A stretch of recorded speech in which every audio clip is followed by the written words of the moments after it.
Okay, so I think I've started streaming now. Okay. Okay, so what I'm doing right now is preparing for a video. So I thought I'd just stream for this. This should have been public, private actually.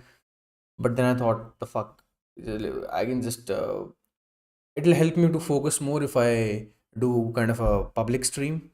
So with zero viewing, of course, zero concurrent viewers. It's fun.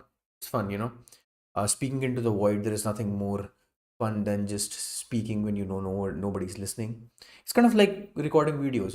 You feel unashamed. Right now, this video will not be seen by anyone except for myself.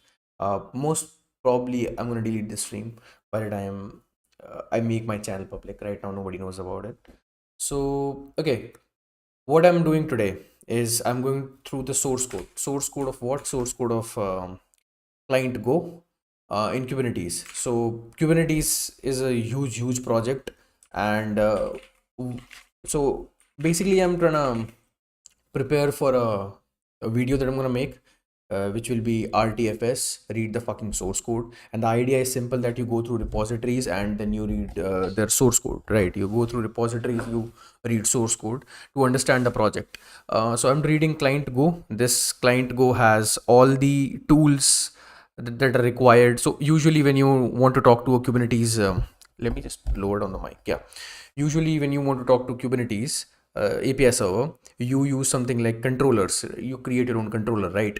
And I mean, you might not even use the shared informer directly. If you're using something like a controller SDK, something like Kube Builder.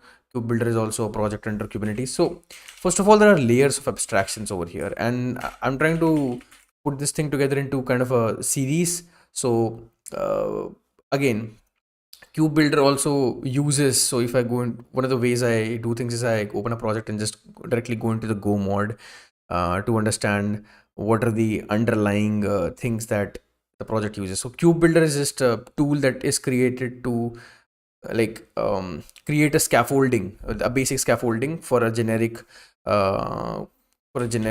controller. If you want to create a controller for Kubernetes, if I look at controller SDK, not control, I think it would be uh, wait a second. Kubernetes controller, GitHub, controller kube control manager. No, I'm not looking for this thing. What was it named? It was controller manager. No, kube builder, controller runtime. Was it controller runtime? I guess it was this. Yeah, it is leveraged by Kube Builder SDK. The Kubernetes controller runtime project is set up as a set of Go libraries for building controllers. It is leveraged by Kube Builder and Operator SDK. Both are great place to start for new projects. So this controller runtime uses things like API machinery and API and client Go. So client Go has the basic tools that you would need to build any kind of a Kubernetes client if you want to build one. So we are trying to understand, I'm trying to understand to make a video out of it, how that client Go has, even client Go has a lot of things. So the way I'm going about it is I'm trying to, these diagrams that you see, I am trying to basically put things into this hypothetical boundary is a package. So the idea is to not just look at the architecture, but where the code is for that particular thing. So inside of tools slash cache package, you have all the actual tools that are required to build the things like reflector and shared informer and then store. And so in order to understand how the event flows from all the way from API server to the application code. So if you have a controller, let's say Prometheus controller, which is watching out for the events related to Prometheus resource. So that event is going to flow all the way from here to here, then go to the store, go to the FIFO. From FIFO, it will go to the registered handler, and finally it will go to your application logic directly, or you might push it to work queue, which is another package util slash work queue, and then use it from there. So there is these tool slash cache package has all the tools that can be used So usually when you want to talk to Kubernetes API server, you do not create your own HTTP client, you do not create your own watch connection and give all the parameters. You have higher order constructs. You have the runtime.object, runtime.object, which has like, so I think that's in the API machinery, this runtime.object. If I just search for this API machinery, I think it is the object. Where is the runtime object.go? There has to be some object.go, I guess. Register type object. I'm looking for type object. And type object represents Kubernetes, the Kubernetes object that is stored in etcd. So I think, where is it? Where is it? It has to be in runtime package. Runtime interfaces. Where is it? Where is it? Where is it? Where is it? Where is the runtime dot object? Am I blind right now? So this is a different object. API is meta. So I'm referring to few of the blogs that I've read in past to recall my understanding of Kubernetes.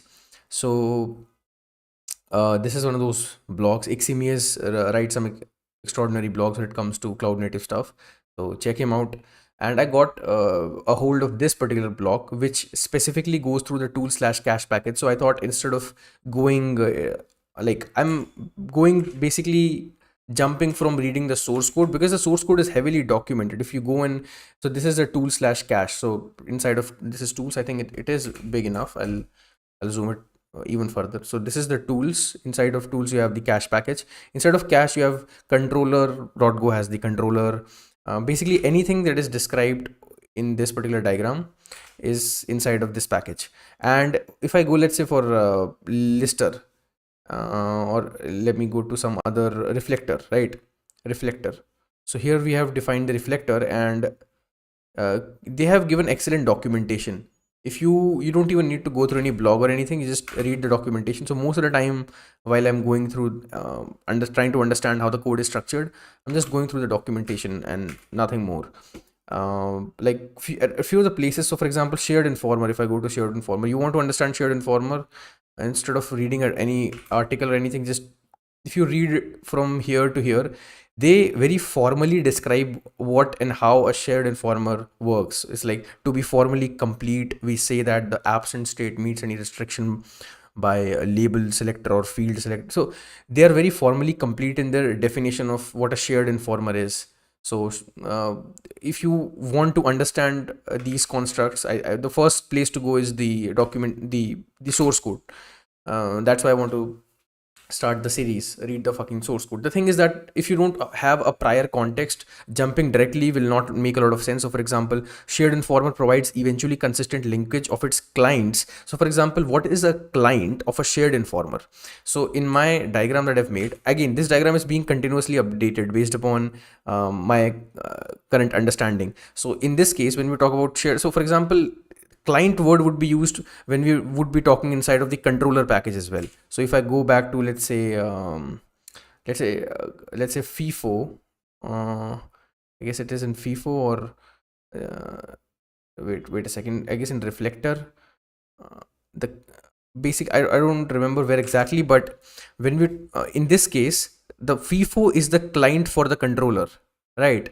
The events are coming. So if you take this controller struct as a black box, and you don't like underlying controller, you have a reflector that is working, and underlying reflector there is a list and watch interface, whereas there is a list and watch implementation which does nothing but establishes for list it just sends a get request. For watch it sets watch equals true. So it's just an HTTP request going over here, and after this point onwards everything is just an abstraction. Everything is just caching and queuing and making sure that this is a eventually consistent distributed system where the events finally reach the registered handlers in the most sophisticated fashion. So everything else is just an abstraction after this point onwards. Okay, so Oh wow, still zero concurrent viewers. I don't know why am I looking at this page. Why am I even looking at this page? I have no idea. And the camera is over there. I would not be looking into the camera. I'd be looking into the face cam doesn't matter in this stream. Only what matters is what I'm going through, what I'm explaining right now. So yeah, and yeah, I see. Fuck me, and my fucking ADD. I zoned off. I was reading the article. Yeah. So before continuing the article, I was just giving the context on what I was reading. So up until this point, we have established few things, that there is a shared informer and there is a FIFO inside of the shared informer. This is just an interface. There are two types of FIFO: a delta FIFO, which does not contain the objects, but rather the diffs between objects, and there is a normal FIFO. I'm not going into the implementation details right now. So this is the flow of events. This is the local store that is maintained. This store has methods like get and list. So if you're a client over here, inside of your registered handler, you have your business logic, and like if you have seen the add obj, the add object, update object, and delete object, those are part of the registered handlers. You can delete handlers, you can register those handlers, and inside of handlers you have business logic. You can directly get things from the store. This is a local cache that is basically being maintained. Caching is actually at a lot of places, like from etcd, when things flow into Kubernetes API server, there is caching going on over here, and then there is caching going on over here. So each layer, that's why the more layers of cache you have, the harder it becomes to debug things, because you don't know where the stale cache is. Anyways, I digress. So up until this point, we have established this particular architecture. In this case, this particular client is nothing but, why am I saying nothing but? Indians say that a lot. Nothing but. Okay, again, I diversed. Fuck me. Coming back to the topic. So this is a client, and this client is usually a controller which wants to watch a particular resource. It registers a handlers for that particular resource, and registering a handler with that shared informer. So you first create a shared informer, and while creating the shared informer, you tell which particular resource you want to watch. Based on that, this controller and reflector, this controller is created, which contains a reflector, which contains a list and watch. And based upon what resource you specified, like pod or deployment, a list and watch connection will be made with Kubernetes API server, watching that particular resource. And this is the flow of events, like how things are being populated right now. Coming back to what my article, what the fuck was this article that I was reading? Okay, we can also see some concept leakage here. Recall that controller implementation must have. Okay. So here he's explaining how the controller. Okay, so let me take it back over here. Here he's explaining this controller is basically this. Okay, this controller he's talking about, this struct. So we can also see some concept. Okay. I'll skip this because I've already read that, and I'll have to go over.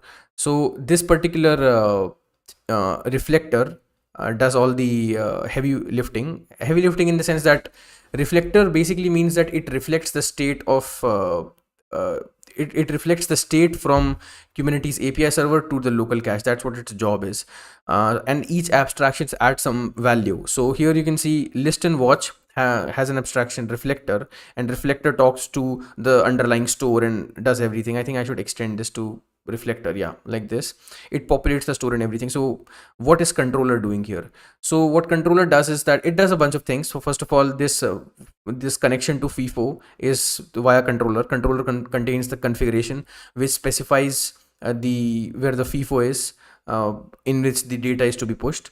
And one other thing is the process func. So if I open the source code again, if I go to the source code, if I go to my controller, so if I go to the controller struct, here it is. Controller struct has a config. So controller, where is controller? This is the controller, and controller is basically an interface which is implemented by this, and the implementation has a config, a reflector, and a clock and a mutex. I haven't gone over what this clock and mutex is. Mutex is possibly for some kind of synchronization. We'll go over this later, and I'll go over the clock later on. But reflector and config. Reflector is how I told you. This controller contains an underlying reflector which does the heavy lifting, and so everything else is just inside of config. Config has a queue, so this is how you know where to push the data. and then you have a lister watcher, something that can list and watch your objects. So a lister watcher is here, and also in here, that is what the blog was talking about here, that there is a leakage. So back to the config, it also contains lister watcher. So config also contains lister watcher. Hey, we have seen one of these before. We had realized that it is a core component of reflector. So why doesn't a config merely have a reflector? Why is encapsulation broken here? Isn't lister watcher basically an implementation of detail of reflector? Yes, and there doesn't seem to be a good reason. We can tell them from source code later on when the control, you get the point. So the writer of the blog doesn't know this. I haven't delved into why the reflector has the list and watch, and controller also has a lister watcher for some reason. And then you have the process func. So let me also add a text over here. This has a process controller, also has a config which contains, I think medium text would do. Yeah, has a config. Controller contains a config which contains I'm only process object. Okay, and what is this process object now? Let me go to the source code. This is process object, not process object, process function. So process function, and here it is. Process function is an interface. This function basically takes an object, and it takes its initial list, and then returns an error. Okay. Processes a single object. So I think it just takes the object and does some processing to it before passing it to the queue. Okay, let me go back to the article. Next up is the first actually interesting part that we really haven't encountered before, which gives us a better idea of what a controller is supposed to do, the process function. Process func appears from its documentation to do something to a Kubernetes resource. So even from this little bit of documentation, we can see that ultimately a controller implementation that happens to use a config, remember it's not required to, will not only cause caching of Kubernetes resources into a store, remember it's not required to, but will presumably work on objects found in that store as well. These are shaky assumptions and not enforced by any contract, but turns out to be quite important, not just to the de facto standard implementation of the controller type. Okay. Uh, some implementation details about how controller is implemented. I'll not go into that right now. Summed up, most controller implementation probably should use a reflector to populate a queue, a particular kind of store with a Kubernetes resource of a particular kind, and then also process the contents of that queue, presumably by popping objects off it. So this queue has a queue that was shown over here has the pop method to. So okay.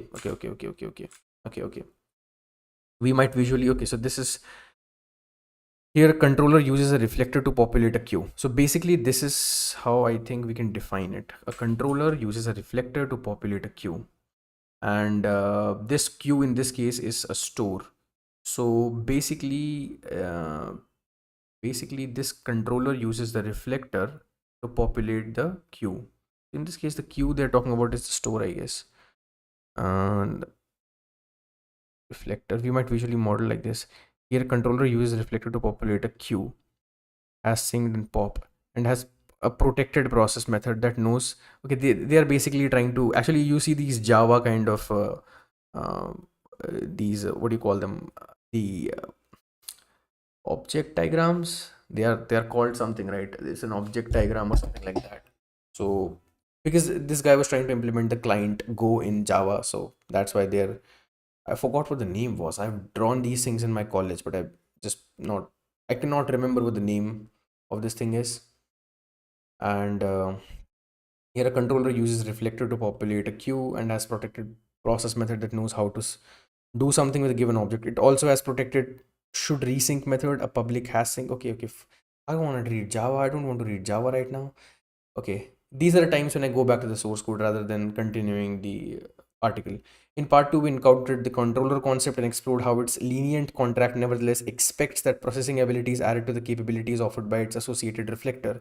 So basically, what I'm trying to understanding here is that controller contains the reflector, uh, but the way this abstraction is made, there are underlying assumptions like that.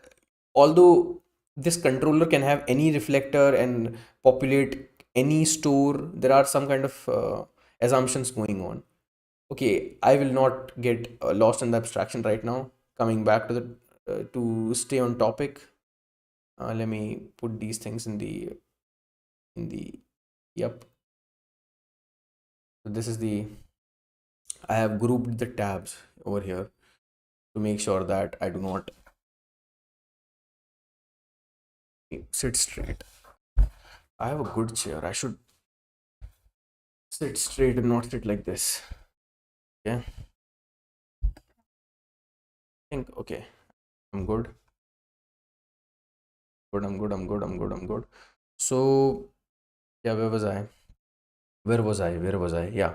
In part two, we encountered the controller concept and explored how its lenient contract nevertheless expects that processing abilities are to the capabilities offered by Reflector. You may want to start with part controller struct backed controller implementation. We have seen the controller type is extraordinarily underspecified. All you need to do to have a controller is to implement three undocumented functions: run, has synced, and last sync resource version. Technically speaking, you could implement them any way you want. Okay, so this is a fun thing that I can do in the RTFS, is that we can implement a controller that doesn't do anything. So like every all the so there's this pattern in Go where in this same file you have the, although it's pretty weird, but usually you have in the same file. Let's so I go to controller, right here. It starts with the where is the interface? Where is the interface? There is the controller interface which is in the same file, and just below that you have the it's on the 100 line, right? And in the same file on, okay, so just above that you have the implementation. So in the same file you have the implementation and the interface is to make a contract with the client, and this is the, I mean, this is hidden, so this is only exposed via the new function, so following the pattern or whatever. So now we are going to talk about the controller struct instead of the controller implement. So this interface is pretty simple. You just need to implement the run interface. Like technically speaking, I could write a controller that that does not use a config, that does not use a reflector, that does not use any of these things. The default controller that implements the controller interface uses the reflector to update the queue and the store that is inside the config. I hope I'm right. If I'm wrong, then I'll correct myself in the video. On live, I cannot correct myself, right? Yeah. So one is to construct and run a reflector to, okay, so run does two things.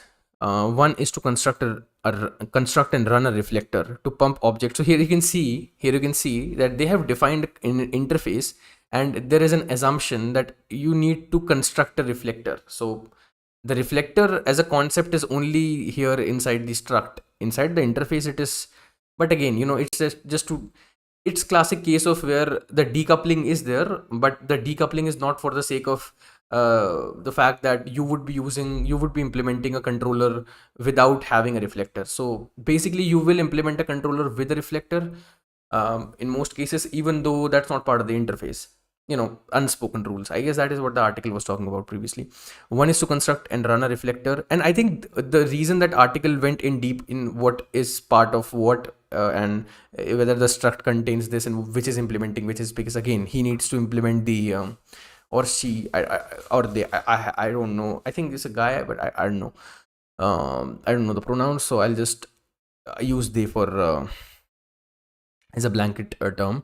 And controller interface, okay, so fuck me, I again digressed.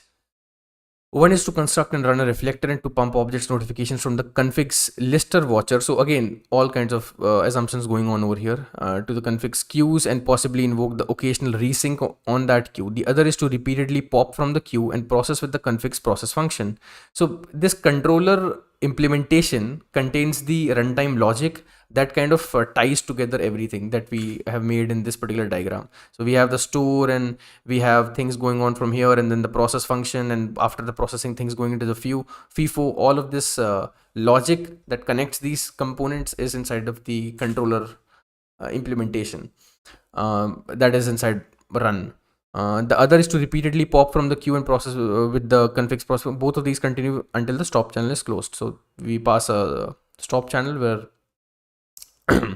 whenever something is sent, usually the implementation would be just a select case, and when something is received over here, you just you're done with it, you return. Has sync delegates to the configs queue. Okay, has sync delegates to the last sync resource version. delegates to the reflector when there is one. Also, one thing that the article had mentioned was controller is where the things like, so inside of config you so controller has the config, right? And inside of config you start to see something like runtime.object.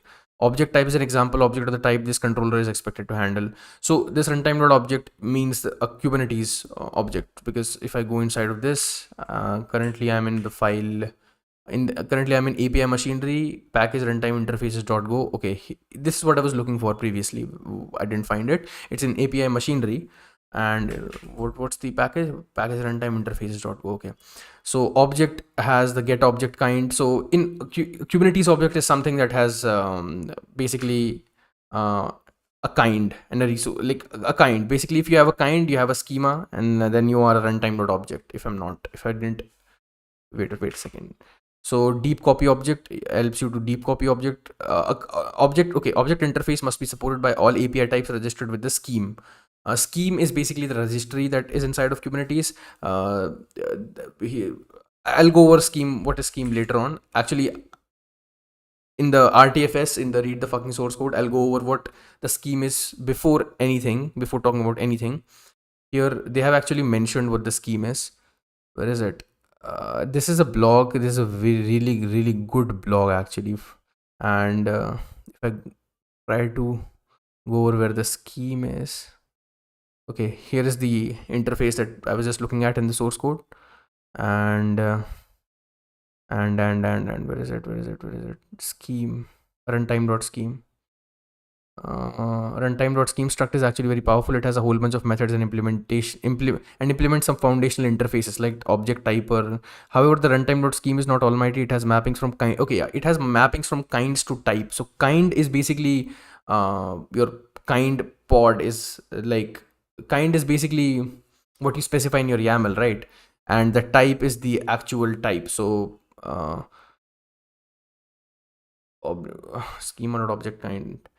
So object interface must be supported by all APIs. Since objects in a scheme are expected to be serialized to the wire, the interface an object must provide to the scheme allows serializers to set the kind, version, and group. The object is represented as, okay, interface an object must provide to the scheme allows serialized to have, okay, an object may choose to return a no op object kind accessor in case where it is not expected to be serialized. Okay. All objects that are serialized from a scheme encode their type information. This interface is used for serialization to set type information from the scheme onto the serialized version of an object. Okay, for objects that cannot be serialized or have unique requirements, this interface may be a no-op. Okay. So I think, and this is also something that you deep copy object. Okay, this is something that also you create, like when I'm writing controllers, or when I'm not controller, when I'm creating a custom controller, let's say, we do implement this deep copy object. The auto generated file that comes has this deep copy. Okay, I'll go over what the scheme is a bit later. Unstructured object stores value as map string interface with only values that can be serialized to JSON allowed. Okay, so this unstructured is used for any all the basically everything, all the objects that are not inside of Kubernetes. So if you define your own custom object, let's say, I don't know, like you can define your own custom resources, right? So with CRDs, you define the custom resource, and if you try to register that object in the, so this scheme is basically a way to this scheme gives you a way to serialize your own objects, your own custom Kubernetes objects. So it has things like decoder and how, so basically here you give the logic about how to decode your object. So so I think things like pod and like if I, let me go to the Kubernetes API where we have the all the structs defined. Kubernetes API GitHub. Okay, so if I go inside, let's say core v1, so this repository contains all the types inside of Kubernetes generated. Okay, let me go to types.go. Here you have, let's say, like this struct defined deep copy. Okay. Um,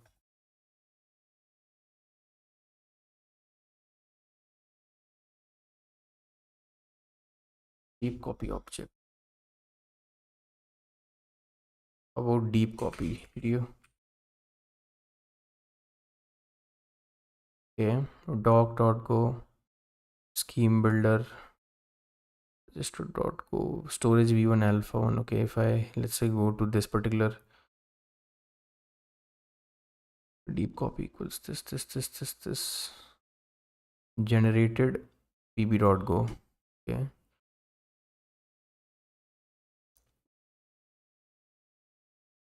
Code generated. This is, I think this is for the protobuf pb.go.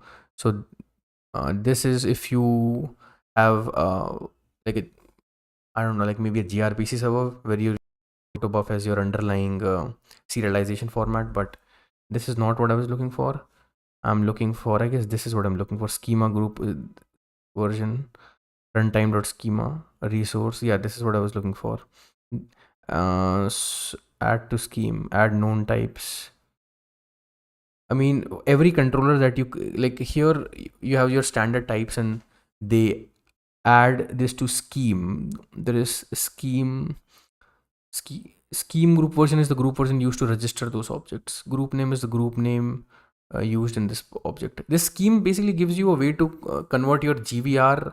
Like here you have your group, and then you have like your group name, version name, and the resource name. You can have like a translation between those two your types. Like you define your actual go types, right? So this scheme contains just the mapping between the GVR group version resource, which is just nothing more than a string, to actual underlying Go types. Again, I fucking digress. I fucking digressed. Where the fuck was I? Where the fuck was I? Where the fuck was I? I was talking about. I was talking about. I was talking about. All you need to do to have a controller is to implement three undocumented function. Technically speaking, you could implement them in any way you want. Pragmatically speaking, though, the controller struct backed implementation of this type is de facto standard reference implementation. Also shows that there is an implicit requirement that any controller implementation will, as part of its run function implementation, process a queue, which is okay. I think this block just goes over. Okay, it shared index informer. I'm interested in this. There is anything of informers. Okay, it goes over informers. I'll anything else. Let's just jump right over to informers. You might have picked up on a file name naming pattern. Controller is defined in controller.go lister and watcher. Yeah, of course. Let me pull up the file tree. Yeah, this is. So let's go to informer. So, and as I talk about informer, this shared informer, like I'll zoom into this particular blue box because I'm just gonna fill this up. Here I'm going to fill things here as I understand the implementation details of informer. It's 9 o'clock. I think I have streamed for how many minutes? How many minutes have I streamed for? Like 17 minutes or I don't know, 17, 20. Okay, I've streamed for more than half an hour. And my dinner would be coming at any time now. So yeah, I might end my stream now. This was just a test stream with what this stream's current bitrate is lower than the recommended bitrate. We recommend that you use a stream bitrate of 6800. Okay, I don't know, like what? I'll have to stop the stream and restart. I'm not gonna do that right now. Uh, so okay, informers. Fuck me, informers. You might have picked up on okay. Nevertheless, there is an informer concept which you can piece together from a logical but not concrete extension of it. Let's look at the new informer function defined in the controller.go. New informer is a store and okay. Let me go to the source code. Instead of controller.go, you have the new informer. New info. Okay. So this is new informer returns a store and a controller for populating the store. Okay, so of course, as you start moving more and more to the client side, so here is a like a common good pattern. And controller returns everything inside of like everything below this. So controller returns the reflector underlying. There is a underlying reflector. Reflector has the underlying listen watch, and the underlying FIFO is there. So, but as a client, you do not directly create the controller. You create the informer. The informer has the underlying controller and the FIFO and the store and the everything. So again, as we start composing these different structure interfaces, we are at this level now. So uh, yeah, returns a store and a controller. So it returns a store and a controller. So this green and the red box. Okay. So far my diagram, the ontology that I've drawn looks pretty solid. New informer returns a store and a controller for populating the store while also providing event notifications. You should only, okay, so this is again, this is what up until this point you have the things being pushed into the FIFO. This will contain the FIFO and this notification, the registration of handlers and what to do when something happens, all of this inside the informer. We are finally at the top layer of. Usually you do not, when you are like writing a controller and if you're using informer, you do not directly create this reflector and everything. You just talk to, like, you just create an informer, and all the constructs that are directly exposed by informers, you use those. So my mic is, okay, sounds about right. Okay. So new informer returns a store and a controller for populating the store while also providing event notifications. You should only use, I think. Okay. Anyways, fuck. Any minor grammatical mistake and my attention goes fucking off the rails. You should only use the return store for get list operations. You should only use the return store for get list operations. Add, modify, delete will cause the event notifications to be faulty. Okay. So basically what this is saying, that the underlying store, you should only use this store that is inside of the informer. I think you can only use it via the handlers, I guess. So you only get and list on it because population is already being done over here, right? So the events will become faulty. Although the store has the method, like the put, and I don't know, it was put, like create and updates are public methods. So, but those are public only for the control, for the reflector to push, not for the clients. But again, if you could, okay, so one thing you could do is you take the store and controller and put them in one package, I guess. But no, I don't think that's, no. Okay, but again, this contract can break. The client might then modify the, like there is you should here, right? Whenever there is should, it means that it is not enforced by the language, it is being enforced by the comment over here and the implementation. Okay, anyways, parameters LW, the lister watcher. The informer also has the lister watcher. Is the list and watch functions for the source of resource you want to be informed of. Okay, so there is lister watcher over here. There is obj type is an object of the type that you expect to receive. Okay, makes sense. But I thought list and watch is only over here. But as it turns out, list and watch is also copy paste. List and watch is also over here. Okay, so are they the same list and watch or what? Anyways, is this list and watch being then passed while creating the controller? Is this, let me check the source code. So if I look at the new informer, it creates a new store, it creates a new informer, it passes the lister watcher. I think, yeah, this lister watcher will be passed to the okay, this is the lister watcher config. Yeah, this is passed into the config, and this is passed, lister watcher is passed into the config. Okay. And here we saw that this config has the process function. This is that config that will be eventually passed to the controller, I think. Q lister watcher object type. Okay. And if we go to the new function, let me first write it down, that you have process function and then you have also lister watcher. I didn't write it down because there is a lister watcher inside of reflector. So controller also has it, and that comes from this. Let me draw a line, a dotted line. that it flows. I don't know if this dotted. Okay, so these are the same thing. What the fuck? How do I? Yeah. Uh, Going back to the source code.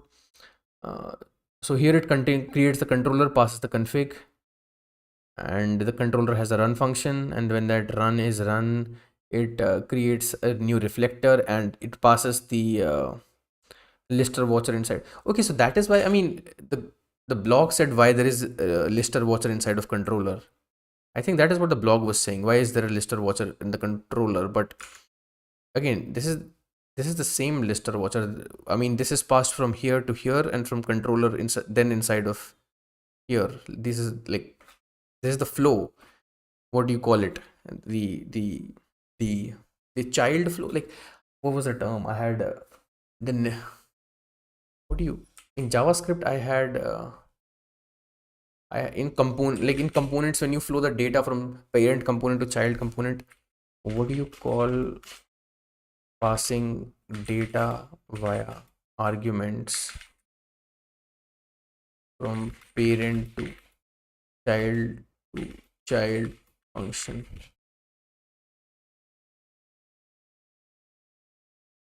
Passing parameter passing. Okay. Although I had in terms of in React there was some term, I forgot what that term was. Anyways, where the fuck is my, yeah. Okay, I fucking digress. Where is the informer? Where is my informer? New inform, yeah. So yeah, so here you provide the lister watcher and you provide the runtime.object. This is an interface, but you provide, but any, as we saw in the API machinery code, any Go type that you will add for your own resource will implement this runtime.object. So this way the informer knows that for which particular thing it needs to establish that connection, this watch connection, and that will be established over here. And since here the data would be serialized in JSON format and everything, so and the underlying implementation of your like the implementation that you'll do for this runtime.object, you will tell how to serialize and deserialize and everything. So that's what's up. And then you have the resource event handler, and the resource event handler has the on add, on update, on delete. So basically this function, using this function, you register handlers, you delete handlers. These are created handlers. I haven't showed the on add, on delete kind of things over here. For fuck me, I'm hungry right now. I might fucking close the stream or something. I don't know. Where was I? I digress. I think I should use multiple panes over here now instead of which file am, okay, this is in here. Okay. Coming back to the blog. So we saw all the things that are inside of the informer. Okay, makes sense. I'll skip ahead now. I'll skip ahead to shared informer. Shared index informer. Okay, so there is informer, there is shared informer, and then there is something called indexer. I did look at it previously, a long time ago, but I haven't revisited what how the indexer actually worked. But yeah, you take the informer, you take the shared informer, you add the indexer interface to it, and then you have the shared index informer. So here it is talking about the shared index informer. So a shared index informer is itself a shared informer implementation that adds the ability to index its content. So indexer just index the contents, but what does it mean to index the contents? We'll get into it in a minute. I hope so. If I am not hungry enough that I close the stream, given the fact that no one is fucking watching. Anyways, so I have no accountability, but I'm not gonna delete this. So I'm telling myself that I'm not going to delete this just so that I can have some sort of accountability. Okay, fuck it. I mentioned this with all of its forward references just to set the stage. You should be asking questions like what's shared, what's being indexed. Yeah, I did ask that question. Why do we need to share things and so on? Okay, we need to share things too so that we don't have multiple lists and watch, like multiple clients don't have. I'm jumping ahead of myself. Let's look first at the shared informer contract. Oh yeah, let me go to that shared informer contract. Baby, shared informer. Where is the struct? Here is the struct. Look at this beautiful Why the fuck would you need any article or blog if you have something like this? This is what I was showing earlier. Formally defines everything. What is a shared informer and everything? It just let's go over it. I am thirsty. I'll go and drink some water. Okay, I'll just go and drink some water. Taking the chair with me.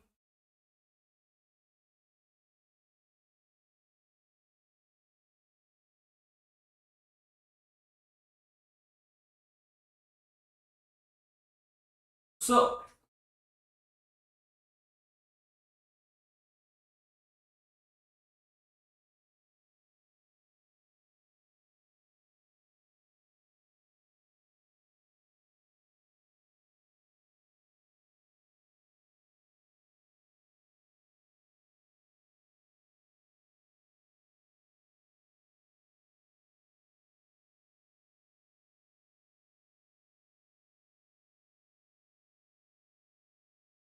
that bitch fucking back, bitch.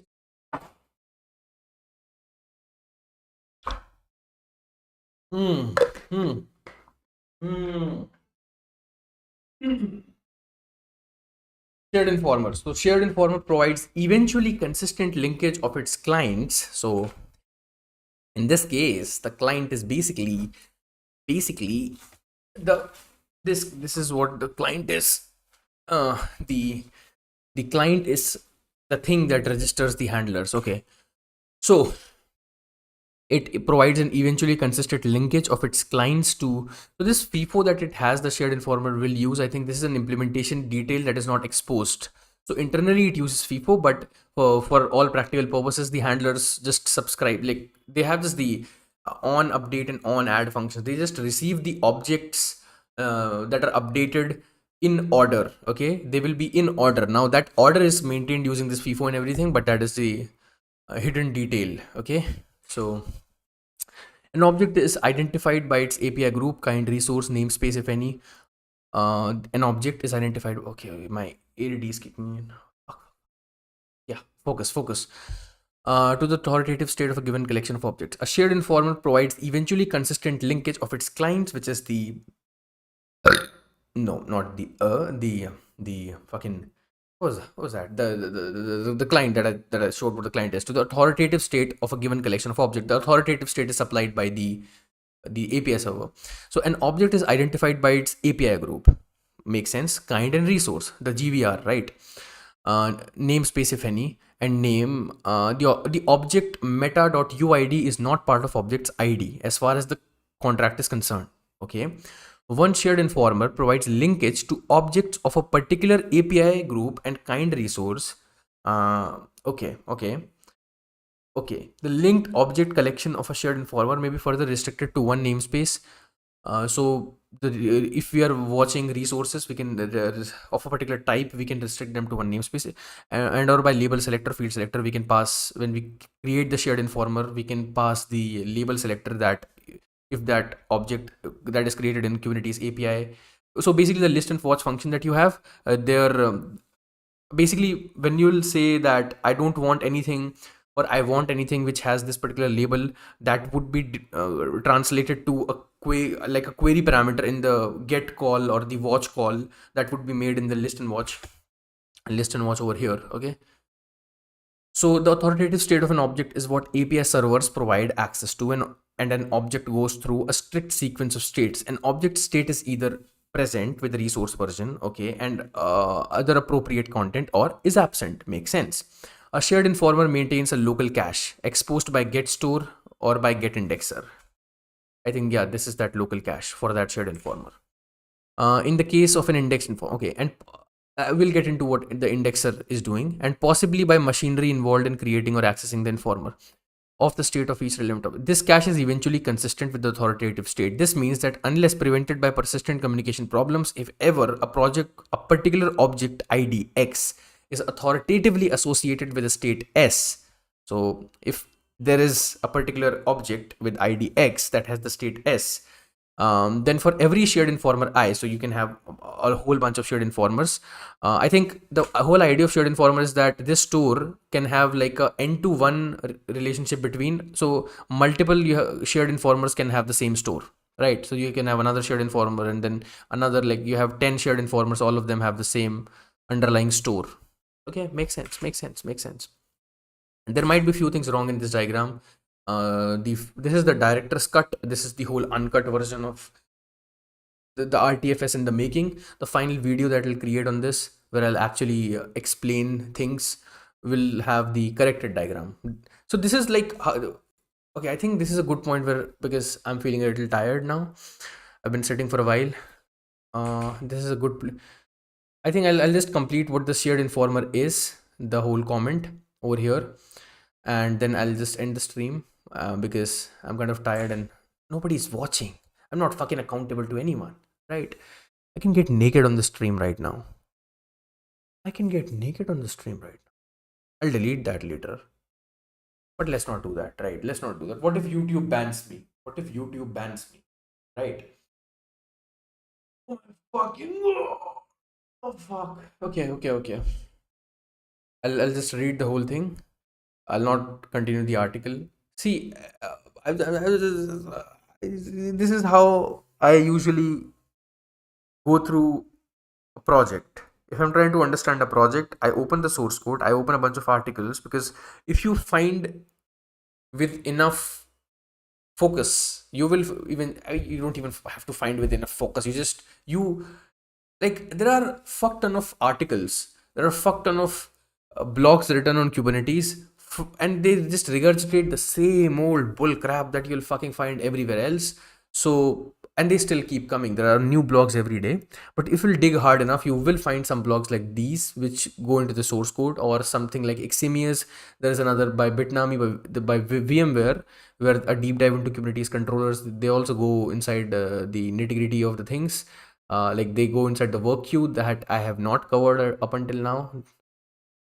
They also go inside. Okay, I'll read this. I haven't read this. This is also in my grouping right now.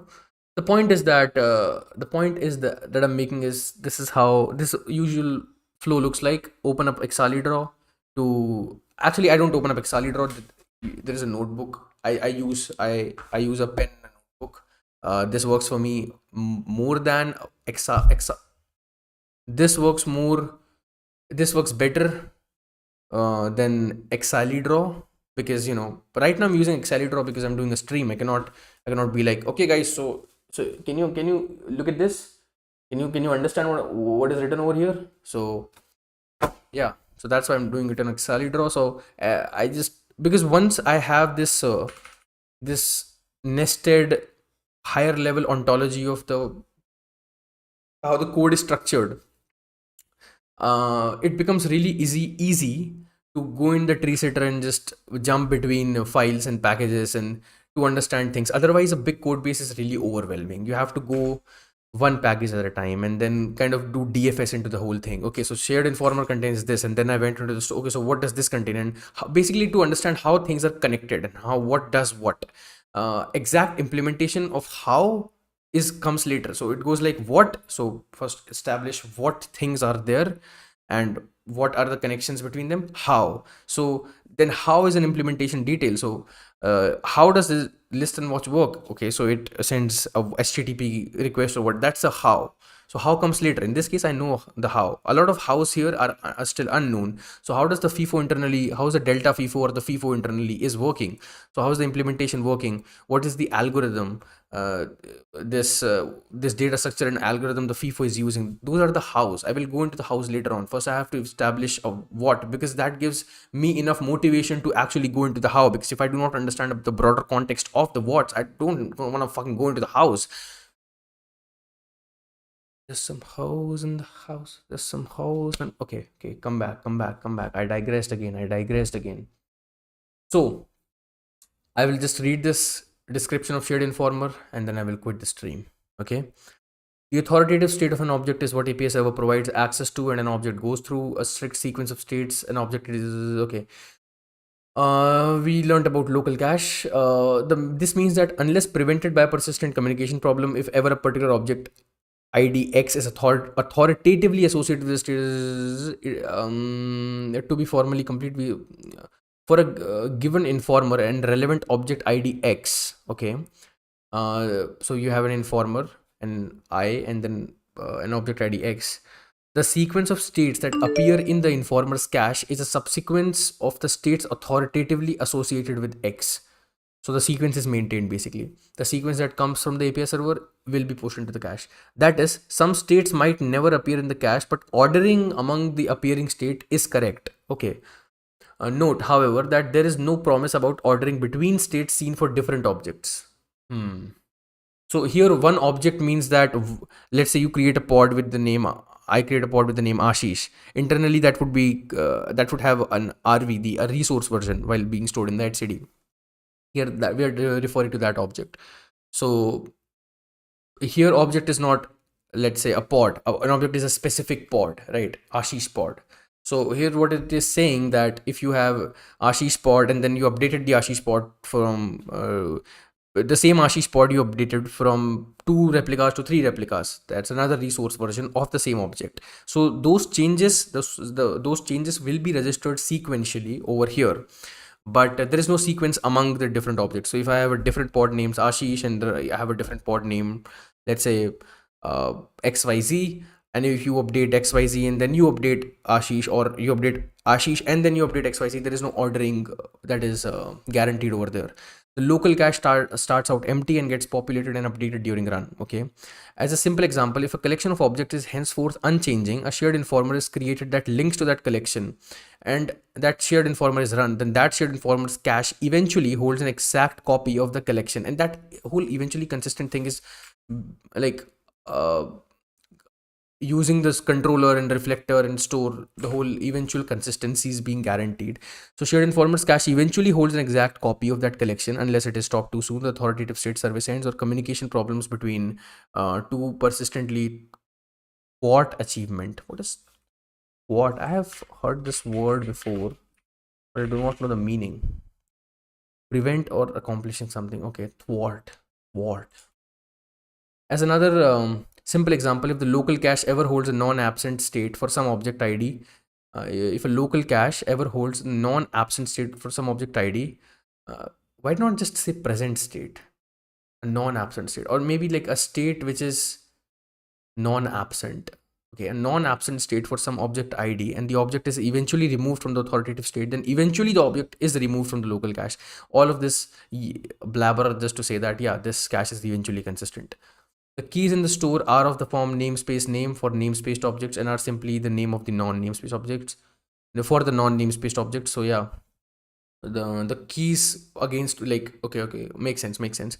So inside of the store that you have, the values are the actual objects, but the key here is, like, for if I have a pod in the namespace test, so it would be test/pod, but something like let's say you have something like the something which is not namespaced, something like the cluster role binding, let's say.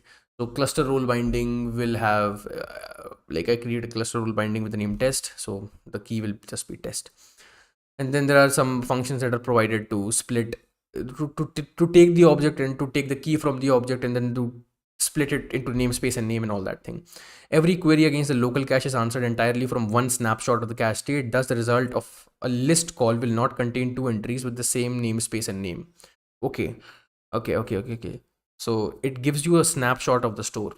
Okay. Which means that I say okay a lot. Which means that you get the latest resource version, whatever is there in the latest thing for that namespace and name. Okay, a client is identified by a resource event handler. Okay, yeah. So as I said here, a client, when I said a client registers handlers, I should say resource event register handlers. So there is a name for that, register handlers. It is called resource event handler. Okay,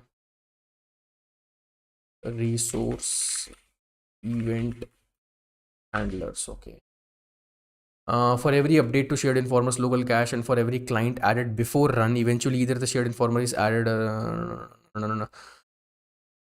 And then again, I had already read this comment actually. So a client is uniquely identified. Clients registered the give the handlers, and this handler contains the on add, on delete, on update, and they get these sequential updates for a given object, like via notifications over here. They can process them directly or push it to work queue, that I have not covered, that I have not gone through. This blog actually goes through the work queue as well. Excuse me for a moment. Okay, yeah. So I think that sneeze is a good stopping point for me to stop this stream that had a total zero viewers, and because there are no subscribers, because I did not tell this anyone about the stream. So thanks everyone. Oh, I completed 1 hour. Wow. Uh, okay, I will now end stream.